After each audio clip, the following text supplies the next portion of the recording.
Hello बच्चों, आज हम लोग पढ़ेंगे जेवलॉन्स डायग्राम के बारे में। फोटोकेमिस्ट्री का लेक्चर नंबर 4 है ये। इससे पहले हमने 3 लेक्चर कवर कर चुके हैं। तो जेवलॉन्स डायग्राम, इसके अंदर हमें 2 तरह के प्रोसेस देखने हैं। एक होता है radiative process. Radiative process,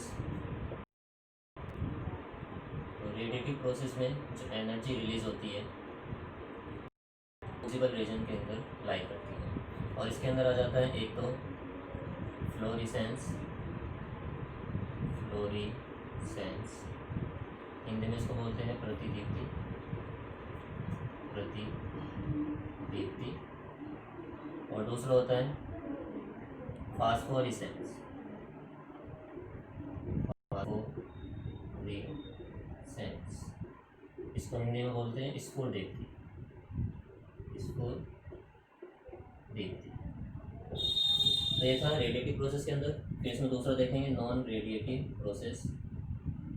non radiative process, तो नॉन रेडिएटिव के अंदर यहाँ भी 2 तरह की प्रोसेस हम पढ़ेंगे। एक तो पढ़ेंगे इंटरनल कन्वर्जन। इंटरनल कन्वर्जन, और दूसरा पढ़ना है हमें inter system crossing. Inter system crossing, इन सभी के बारे में बताता है जेवलॉन्स डायग्राम। ठीक, तो जेवलॉन्स डायग्राम में 2 तरह के पार्ट देखेंगे हम। एक तो रेडिएटिव पार्ट, रेडिएटिव के अंदर फिनोमिना है, एक तो फ्लोरेसेंस और फास्फोरेसेंस। नॉन रेडिएटिव में एक है इंटरनल कन्वर्जन और एक है इंटर सिस्टम क्रॉसिंग। तो एक ग्राफ बनाने से पहले कुछ चीज़ें डिस्कस कर लेते हैं जो उसमें यूज़ होने वाली है। हमारे पास में जो इलेक्ट्रॉन्स है, तो इलेक्ट्रॉन्स या तो दोनों पैरेलल हो सकते हैं, या फिर एक क्लॉकवाइज और दूसरा एंटी क्लॉकवाइज हो सकता है। अगर दोनों पैरेलल है तो इनके लिए स्पिन क्वांटम नंबर की वैल्यू +12 और इसके लिए भी +12।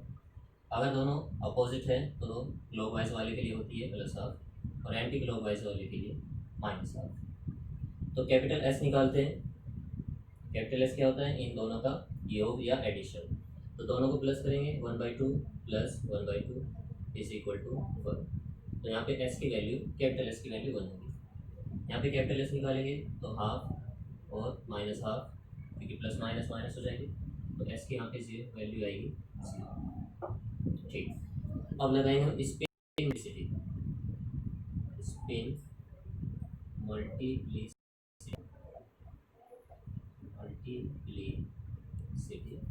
फॉर्मूला होता है 2s + 1।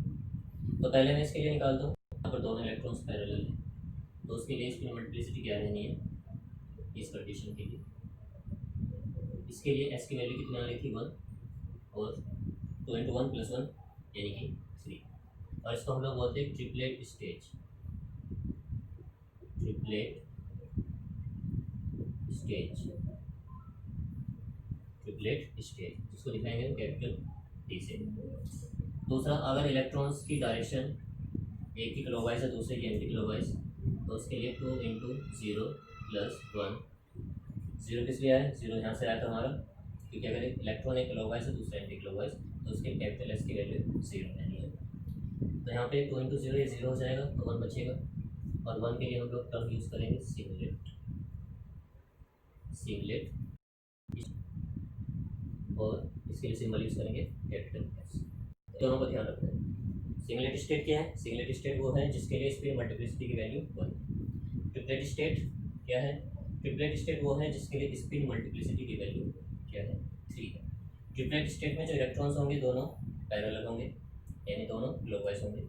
जो सिंगलेट स्टेट है उसमें एक इलेक्ट्रॉन क्लॉकवाइज, दूसरा एंटी क्लॉकवाइज। तो चलिए इसका चार्ट बनाते हैं।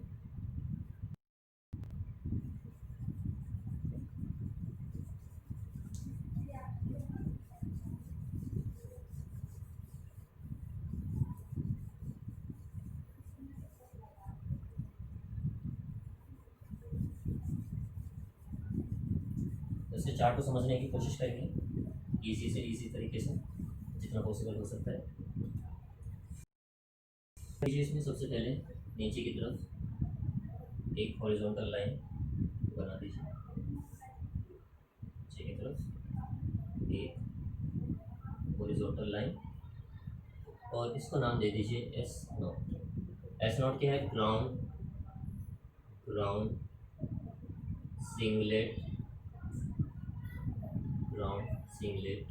Stage S. अब ऊपर की तरफ इंक्रीजिंग ऑर्डर में चलना है हमें एनर्जी के। तो यहाँ पर एक एनर्जी का लेवल, यहाँ दूसरी एनर्जी लेवल, और यहाँ पे थर्ड एनर्जी लेवल। इसको नाम दे दीजिए, ये है S1, S2 और S3। First excited singlet stage, second excited singlet stage और थर्ड एक्साइटेड सिंगलेट स्टेज। फिर थोड़ा सा बना लीजिए ट्रिपलेट स्टेज को। इसको नाम दे दीजिए T1, इसके ऊपर T2 और इसके ऊपर T3। तो ऐसे हमें डायग्राम बनाना है। नीचे हॉरिजॉन्टल लाइन खींचनी है, ऊपर की तरफ हम एनर्जी के इंक्रीजिंग ऑर्डर लेंगे। यहाँ पर जो एनर्जी है वो इंक्रीज कर रही है नीचे से ऊपर जाने पर। तो अगर कोई इलेक्ट्रॉन अपनी ग्राउंड स्टेट में है, सपोज कीजिए कि यहाँ पर कोई इलेक्ट्रॉन है हमारा, उसकी डायरेक्शन ये भी हो सकती है या दोनों पैरेलल भी हो सकते हैं। तो जब इसको एनर्जी दी जाती है, मान लीजिए कि यहाँ से इसको एनर्जी दी गई, फोटोन दिए गए, उन फोटोन को ये एब्जॉर्ब करेगा, उन फोटोन को एब्जॉर्ब करेगा और एब्जॉर्ब करने के बाद में ये अपनी हायर एनर्जी लेवल में जाने की कोशिश करेगा। मान लीजिए यहाँ पर पहुँच चुका है वो थर्ड एक्साइटेड सिंगलेट स्टेज। यहाँ पर पहुँचने के बाद ये लगभग 10⁻⁻15 सेकेंड तक रुकता है। ये वेट करता है कि कोई और एटम या इलेक्ट्रॉन इससे आकर टकराए और रिएक्शन कंप्लीट। अगर किसी के साथ में कोलिजन नहीं करता है तो ये क्या करता है, फिर से अपनी एक्साइटेड स्टेट से ग्राउंड स्टेट में आने की कोशिश करता है। तो ग्राउंड स्टेट में किस तरह से आएगा उसको देखते हैं। ये ऐसे भी आ सकता है कि हमारा S3 से किस में जाए, S2 में जाए, या फिर S2 से किस में जाए, S1 में जाए, या फिर ऐसा भी हो सकता है कि S1 से ये चला जाए S0 के अंदर। ओके, ये 3 प्रोसेस हो सकते हैं। हाँ, ऐसा भी हो सकता है कि डायरेक्टली यहाँ से यहाँ पर जंप कर जाए, उसको हम लोग बोलते हैं रेजोनेंस फ्लोरेसेंस। चलिए हम इसको देखते हैं। फिर इलेक्ट्रॉन जो है हमारा S3 से S2 में जा सकता है, S2 से S1 में जा सकता है और S1 से S0 में भी जा सकता है। सेम फिनोमेना यहाँ पर हो सकता है कि इलेक्ट्रॉन यहाँ पर जंप करके गया हमारा,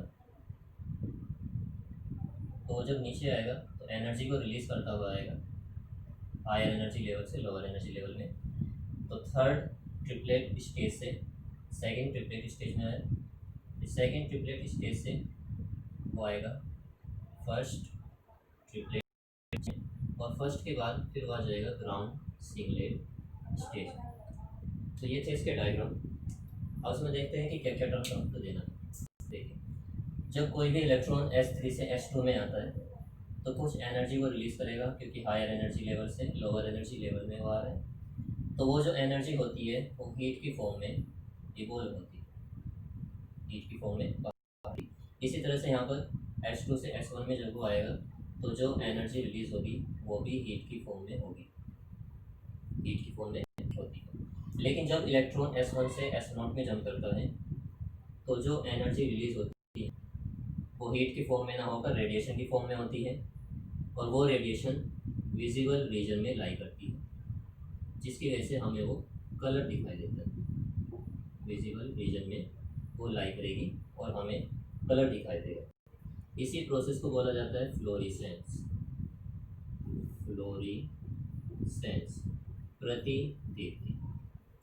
क्या है इसकी डेफिनेशन जैवलॉन्स के डायग्राम के अकॉर्डिंग, कि किसी इलेक्ट्रॉन का फर्स्ट एक्साइटेड सिंगलेट स्टेट से ग्राउंड सिंगलेट स्टेज में आना, और आने के दौरान वो क्या करता है, कुछ एनर्जी को रेडिएशन की फॉर्म में रिलीज करता है, और उन रेडिएशन की एनर्जी या वेवलेंथ विजिबल रीजन में लाई करती है, जिससे हमें उनका कलर नजर आता है। ठीक, उसके बाद देखते हैं कि फास्फोरेसेंस क्या होता है। देखिए, फास्फोरेसेंस का मतलब क्या है। यहाँ पर भी सेम ही होगा, यहाँ पर भी जो एनर्जी है वो हीट की फॉर्म में इवॉल्व होती है, तो यहाँ से हीट बाहर निकल जाएगी। ठीक, यहाँ से भी एनर्जी हीट की फॉर्म में बाहर निकलती है,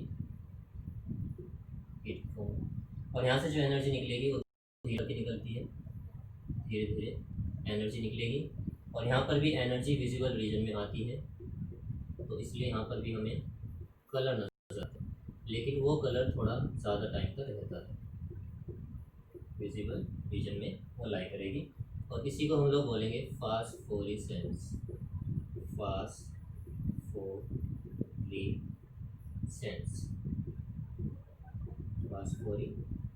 तो फास्फोरेसेंस की डेफिनेशन क्या हुई कि जब कोई इलेक्ट्रॉन एक्साइटेड ट्रिपलेट स्टेज से, फर्स्ट एक्साइटेड ट्रिपलेट स्टेज से ग्राउंड सिंगलेट स्टेज में आता है, तो वो कुछ एनर्जी को रिलीज करता हुआ चलता है, और ये एनर्जी विजिबल रीजन में लाई करती है, जिसकी वजह से हमें ये एनर्जी कलर के फॉर्म में दिखाई देती है। तो यहाँ पर भी हमें कलर दिखाएगा, लेकिन थोड़ा ज़्यादा टाइम है। फ्लोरेसेंस में जब तक लाइट सोर्स है, यानी कि जब तक कंपाउंड पर लाइट डाली जा रही है, तब तक वो चमकता रहेगा। जैसे लाइट सोर्स को हटा दिया जाएगा, फ्लोरेसेंस भी बंद हो जाएगा, यानी कि चमकना भी बंद हो जाएगा। लेकिन फास्फोरेसेंस में क्या होता है कि जब तक आप लाइट डाल रहे हो और लाइट सोर्स अगर हटा लेते हो, तो थोड़े टाइम तक ही चमकता रहता है। जैसे रेडियम होता है, वॉच वगैरह में लगाया जाता है, तो उसमें से जब अंधेरा हो जाता है, लाइट चली जाती है, तो भी थोड़ी देर में चमकता रहता है, तो वो होता है हमारा फास्फोरेसेंस। ये दोनों इंसिडेंट जो है, दोनों फिनोमिना, ये आते हैं रेडिएटिव फिनोमिना के अंदर, क्योंकि रेडिएशन को रिलीज कर रहे हैं। यहाँ पर जो एनर्जी रिलीज हो रही है वो हीट की फॉर्म में है, यहाँ पर एनर्जी रेडिएशन की फॉर्म में है, और वो रेडिएशन कौन सी है, विजिबल रीजन में लाई करने वाली।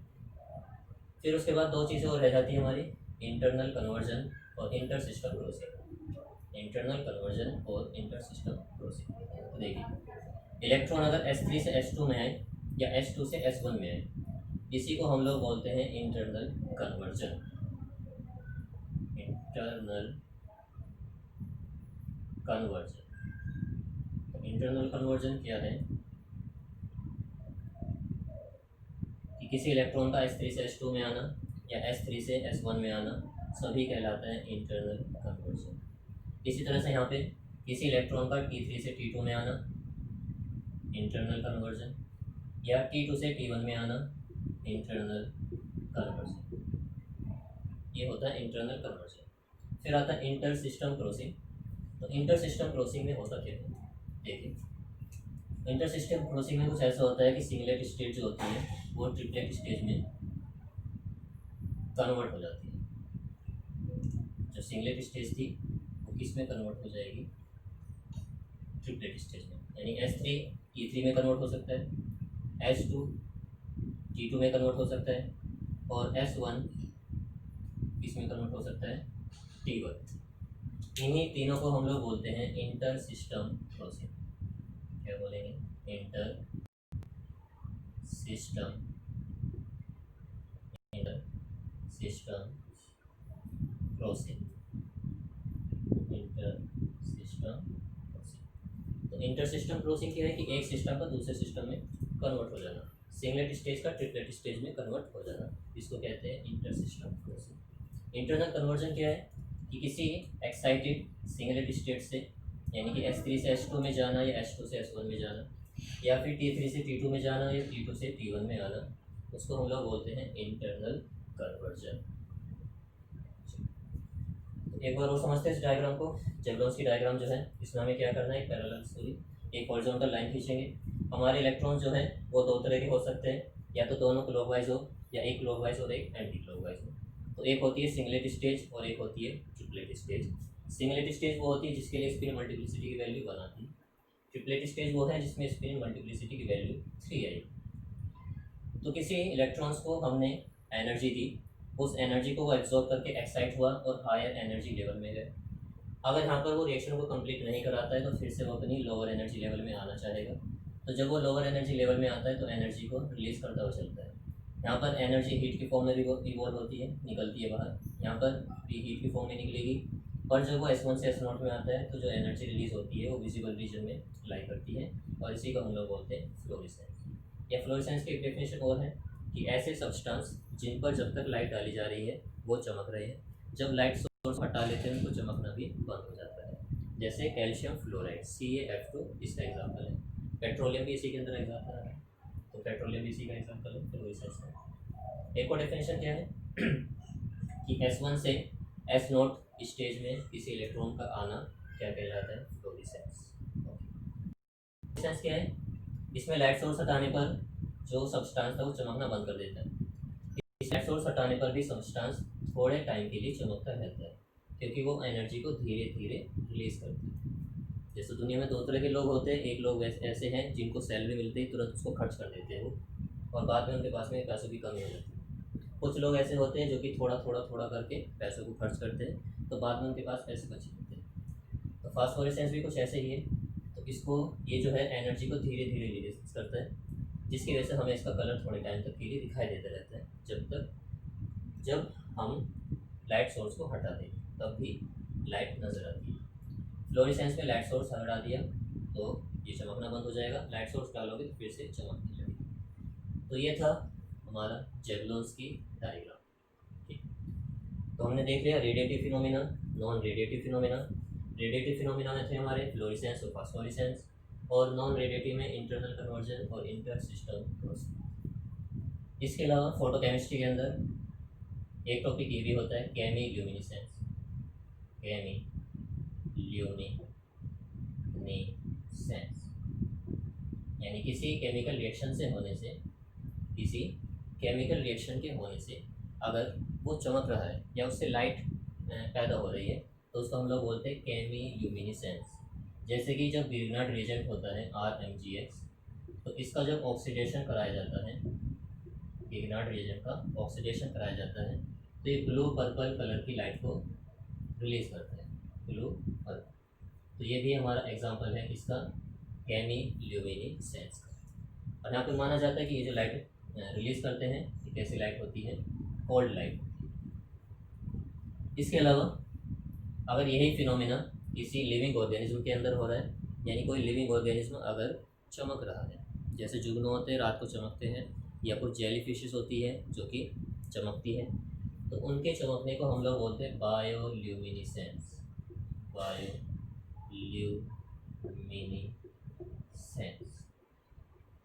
जैव प्रतिदीप्ति, यानी किसी जीवधारी का उसके अंदर कोई केमिकल रिएक्शन होने से थोड़ी देर के लिए चमकना बायोल्यूमिनेसेंस कहलाता है।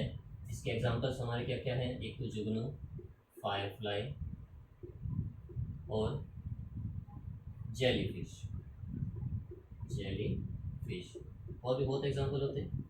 जैसे फायरफ्लाई का एग्जांपल लें तो इसके अंदर ल्यूसीफेरिन प्रोटीन होता है, ल्यूसीफेरिन प्रोटीन, जो प्रेजेंस में वो एंजाइम होता है ल्यूसीफरेज। उस एंजाइम की प्रेजेंस में कन्वर्ट हो जाता है कलर्ड सब्सटेंस में, और उसकी वजह से हमें वो चमकता हुआ नजर आता है। तो ये था जेवलॉन्स की डायग्राम, केमिल्यूमिनेसेंस और बायोल्यूमिनेसेंस। एक चीज़ इसमें और रह गई है, फोटो सेंसिटाइजर, तो उसको भी देख लेते हैं, थोड़ी सी जगह बनाकर इधर समझ लेते हैं उसको। फोटो सेंसिटाइजर, प्रकाश सुग्राही कारक, फोटो सेंसिटाइजर।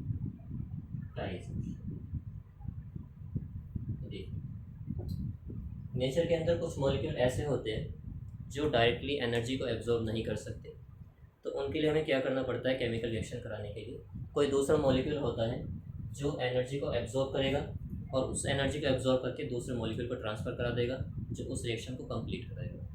यानी कि जो मॉलिक्यूल रिएक्शन करने वाला है वो खुद एनर्जी को एब्जॉर्ब करने में सक्षम नहीं है, उसको एनर्जी एब्जॉर्ब करके कोई दूसरा मॉलिक्यूल देगा, और जो मॉलिक्यूल उसको एनर्जी एब्जॉर्ब करके दे रहा है उसको हम लोग बोलते हैं फोटो सेंसिटाइजर मॉलिक्यूल, और इस फिनोमेना को बोलते हैं फोटो सेंसिटाइजेशन।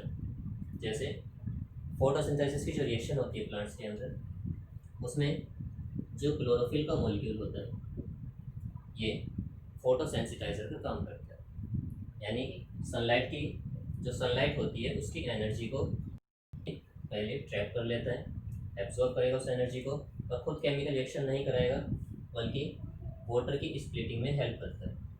तो वाटर खुद डायरेक्टली उस एनर्जी को एब्जॉर्ब नहीं करेगा, ये उसको एब्जॉर्ब करके देता है। तो H2O और CO2 आपस में रिएक्शन कर लेते हैं और फिर बाद में यही आगे चलकर ग्लूकोज का फॉर्मेशन कर देते हैं।